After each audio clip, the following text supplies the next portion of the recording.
This is a little bit of a spoken word of mine that I wrote a couple weeks ago, and it's called More Than a Lily. Before I read it, I just want to say what it's about. There is a fight to be seen that is so deep in our society. It's so deep in our communities, in our friendships, and everyone wants to be seen and seen as valuable. Much of how we perceive value from people is based on what we perceive with our eyes. But the beautiful thing about God is He's taught me that beauty has nothing to do with your outward appearance. And it's so easy for us to judge people and to look at them and conclude their entire lives and all their experiences in hatred, in judgment, based on outward appearance and outward expression. The kingdom of God has taught me differently. Here's more than a lily. If he so clothes the lilies of the field, how much more will he clothe you? See, Solomon couldn't buy this beauty. Even Solomon in all his glory was not arrayed like one of these.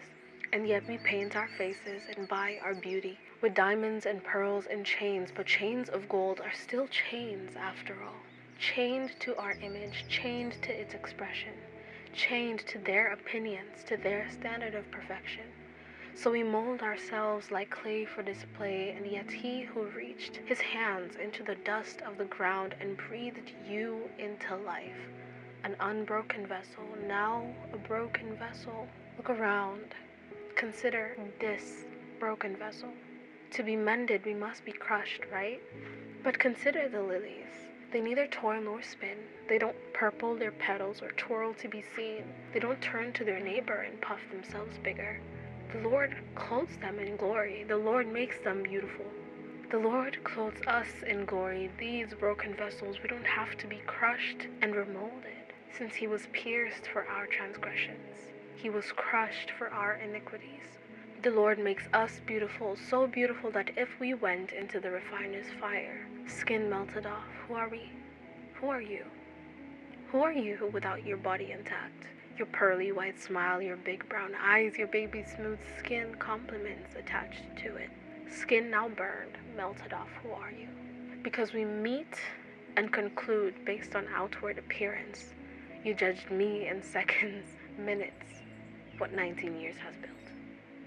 But he's known me the longest, before the foundation of the world, the deepest, in my mother's womb, the best, all my highs and lows, and loves me still, especially the parts of me I cannot control. So Solomon's money can't get close to it. Real glory. I'm glorious, not for the shade of my skin, or the shape of my body, or the clothes, or the paints, or the chains attached to it. He clothed the lilies with a simple beauty. See, Solomon couldn't buy this beauty.